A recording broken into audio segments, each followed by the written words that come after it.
The home of Charles Wegner and Barbara Matley is the epitome of the garden as art and art in the garden. The house was designed to take advantage of the spectacular views of this beautiful space, which, like all gardens, is a work of art, progressing over time, changing with time, reflecting the lifestyle and the characteristics and the feelings of the owners themselves. It is the kind of oasis space where there is whimsy, beautiful plant materials that are used as pieces of art itself that is sculpted, and it's the kind of place where you really don't want to leave once you've entered the property.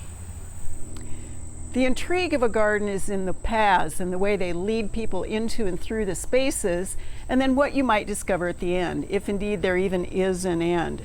The journey is wonderful, and along the way you find all sorts of things in this garden that were created by Charles and Barbara working together. We have such interesting things as benches and bird baths and bits and pieces of sculpture that are leaf castings. Charles does these out of concrete, so the material is solid and strong, and the paint and the finish are delicate and beautiful. They will hold up forever, and there's something to be discovered along the way. There are succulents all over the garden. Some of them want to live here kind of during the winter. Many of them spend their afternoons and evenings in those long winter days in the sunshine in the house in the atrium or tucked into the garage. And then we find things along the way like chimney pots or large containers like this that have unusual annuals in them, tiny little fairy gardens with all sorts of bitsy little pieces of furniture, little tiny animals that just make it so much fun to visit this fabulous space. The garden was designed with a whole series of paths, and they're different materials and they lead to different places and spaces. Some of them end in sunshine where you can see through to the other side of the property. Others have an unusual plant, they have a piece of sculpture, they have something that you would normally think of as growing low to the ground, staked vertically into a canopy. So you get all of these great experiences, of course, in this wealth of plant material.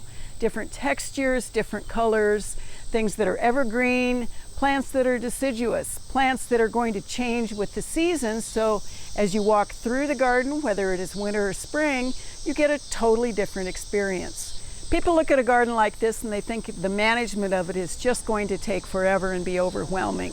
But Charles and Barbara love it, and if you love it, you're going to take great care of it, and that is exactly what they do in this beautiful garden space.